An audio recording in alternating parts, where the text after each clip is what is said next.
Em São Paulo, 3 crianças foram encaminhadas a um abrigo depois que denunciaram abandono e maus tratos. A mãe negou as acusações, mas a justiça determinou que as crianças fiquem afastadas do convívio dos pais até o fim das investigações. Nos abrigos vivem crianças e adolescentes que esperam ser adotados. Muitos foram afastados dos pais por ordem judicial, pois foram vítimas de negligência.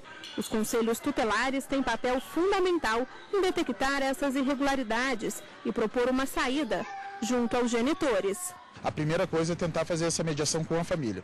Tanto que a principal atribuição do Conselho Tutelar é acolher a criança que tem um direito violado, né, e tentar mediar com os pais a situação de proteção. E daí podendo aplicar medidas tanto de proteção à criança, quanto medidas destinadas aos pais. Em Itapecerica da Serra, na Grande São Paulo, 3 crianças foram levadas para um abrigo por ordem da Vara da Infância e Juventude da cidade. A decisão foi tomada depois que os pais deixaram os filhos sozinhos, trancados em um quarto e sem comida. O mais velho, de 12 anos, foi quem ligou para a polícia relatando o caso. O garoto disse ainda às autoridades que sofria maus tratos da mãe, que negou as acusações. Um inquérito policial foi instaurado para apurar a denúncia. O Conselho Tutelar não confirmou as agressões e a Justiça Paulista determinou que as crianças fiquem no abrigo até o fim das investigações. Para essa especialista em direito familiar, a integridade das crianças deve ser preservada, pois o abandono de incapaz tem punição prevista no Código Penal. O crime seria o abandono material da criança, né? Um abandono físico, aliás, da criança. Você abandonando ela em qualquer circunstância, né? Independente do motivo, causando um perigo à vida, à saúde dela, é configurado o crime. E o nosso convidado de hoje é o defensor público Sérgio Domingos. Boa tarde, bem-vindo ao Jornal da Justiça. Bom, de acordo com o Código Penal, quem que pode ser vítima do crime de abandono? Os pais ou os responsáveis legais, aqueles que detiverem a guarda, também poderá incidir na hipótese de abandono. No caso, esses vão ser os culpados, né? Mas as vítimas são o quê? São as crianças, adolescentes? São as crianças e adolescentes, né? Porque são todas aquelas que estão ou sob o poder familiar, ou estão sob a guarda de alguém, sob guarda, sob tutela, sem hipótese. Os idosos também se enquadram nessa lista? Ou poderia se enquadrar sim, porque a legislação típica do Estatuto do Idoso também permite enquadramento da figura de abandono. Agora, descoberto esse abandono, o que acontece em seguida? O responsável já é automaticamente preso, já que se trata de um crime? É preciso se caracterizar que efetivamente o abandono aconteceu, não é?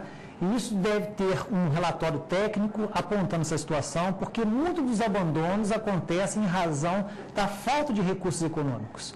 A partir do momento em que se detecta uma reiteração nessa conduta, uma vontade de abandonar, seja por dolo ou por culpa, aí sim nós teríamos a hipótese do abandono caracterizada. Como é que eu faço para denunciar um caso de abandono? O abandono pode ser denunciado perante os conselhos tutelares ou junto às varas de infância e juventude. E é possível fazer denúncia anônima? Inclusive denúncia anônima. Agora, a pena por esse crime, ela pode ser agravada dependendo de quem tenha sido responsável pelo abandono? Sim, em razão os ascendentes, os pais, né, eles têm um agravante na pena em razão do abandono, né?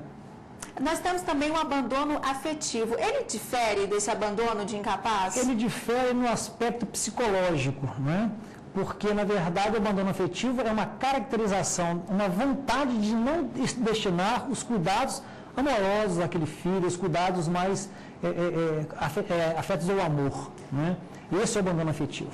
No caso de uma separação dos pais, se um dos lados acaba ficando muito tempo sem ver o filho, mais de 1 ano sem ver o filho, isso pode ser caracterizado como abandono de incapaz ou abandono afetivo? Olha, se detectar a intenção de abandonar, a intenção clara de não manter contato com o filho, seja afetivo ou até mesmo material, de não prestar assistência material necessária, ele pode inclusive sofrer a sanção de destituição do poder familiar por abandono e também sofrer a sanção material, indenização civil, em razão do abandono afetivo.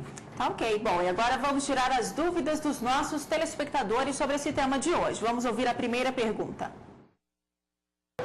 Oi, meu nome é Denilde Souza Santos, sou estudante de fisioterapia. Crianças que não foram matriculadas na escola, podem alegar que foram abandonadas? Crianças que não foram matriculadas ou que estão faltando muitas aulas por conta dos pais, isso pode ser caracterizado como abandono? Inicialmente, sim. porque é o famoso abandono intelectual. Né? Do momento em que eu não adoto as medidas necessárias para que o filho possa estudar, eu incido sim no abandono. E entregar o filho para adoção, isso não poderia ser caracterizado como abandono? Não, porque a entrega é autorizada pela própria lei. O estatuto permite a entrega da criança para adoção. A partir desse momento, eu afasto a indicação de abandono. Esse mesmo entendimento vale no caso de deixar um idoso num asilo? A mesma regra poderia ser aplicada por analogia. Nós vimos na reportagem que o próprio jovem, o próprio adolescente fez a denúncia de abandono. Como é que é apurada uma questão dessas quando é uma criança que procura a polícia? A partir do momento em que os fatos cheguem a uma delegacia especializada, ela chama de imediato os pais para levantar os dados, para caracterizar se efetivamente o abandono está acontecendo. E a partir desse momento ele faz o indiciamento dos pais e comunica a vara da infância, para que se tome uma outra providência, que é a parte cível da história, que é uma destituição do poder familiar, independentemente de responder à parte criminal. Tá ok. E mais um telespectador tem uma dúvida sobre o assunto. Vamos ouvir. Oi, meu nome é Renato, eu sou segurança. Eu queria saber se pais que trabalham e deixam filhos com vizinho, com amigos, eles podem ser acusados de abandono? Isso é muito comum acontecer, né? Eles podem ser acusados de abandono por isso? A nossa população é uma população economicamente frágil. E muitas das vezes os pais precisam deixar os filhos com alguém responsável para que possa fazer o trabalho. Nestes casos, a princípio, não se caracterizaria o abandono. Agora, se essa pessoa com quem eu deixei meu filho, deixá-lo, eu vou ser responsabilizado por isso? Com certeza. Aí você entregou o seu filho a uma pessoa também incapaz de destinar os cuidados para aquela criança. E se eu não tiver com quem deixar meu filho, o que eu faço? Eu posso levá-lo para o trabalho? Se no local de trabalho permitir o ingresso dessa criança, não há problema algum, não é? Agora, se eu não tenho com quem deixar, eu tenho que buscar inicialmente o Conselho Tutelar para verificar se é possível encontrar uma creche para fazer a inserção dessa criança. Se restar impossível, buscar a vara da infância para se adotar medidas judiciais para compelir o Estado a acolher essa criança em uma creche porventura particular. E quando essas crianças elas são maltratadas pelos cuidadores, como é que fica a situação? Também pela mesma regra, os cuidadores responderão criminalmente, eles serão demitidos dos seus empregos, né? Para que se afaste de imediato o perigo. Um bebê deixado aos cuidados de um adolescente, digamos um adolescente maior de 16 anos, isso pode ser considerado um abandono de incapaz? Porque é um incapaz cuidando de um incapaz. Né? Então, a mesma regra se aplicaria. Mesmo sendo um adolescente maiorzinho, né? Mesmo sendo. Tá certo. Vamos ouvir então mais uma dúvida.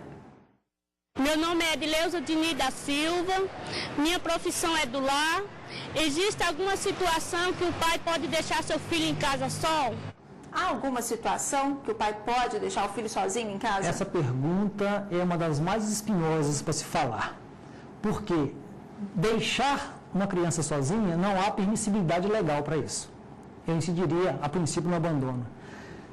Se, por outro lado, eu fico em casa com essa criança e deixo de trabalhar, também posso ser imputada a mim o abandono material daquela criança.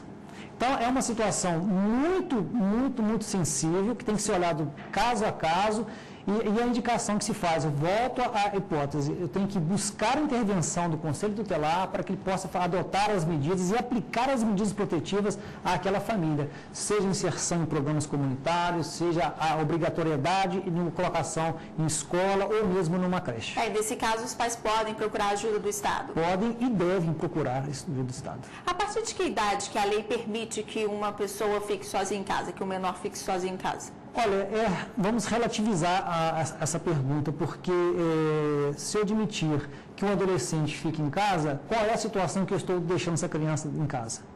Ela está guarnecida de cuidados, há possibilidade de ela fazer um contato imediato? Então, eu ficaria uma relativização. Agora, abaixo de 2, uma criança, não é, aí realmente já começa a ter uma ideia mais de caracterização de abandono. Agora, a gente tem vários exemplos, né, que podem ser caracterizados como abandono. Eu venho te perguntar, deixar a criança trancada dentro do carro, só para eu ir ali rapidinho fazer umas compras, isso é abandono? Com certeza, porque as consequências que podem advir deste ato pode ser inclusive a morte dessa própria criança, né? Então eu poderia receber uma reprimenda pelo abandono. Caso de denúncia, né, eu posso ser punida por isso. O que nós temos que focar no abandono é a consequência desse abandono que pode vir por esses pais. Né? Porque houve a indicação da reportagem da incidência no Código Penal.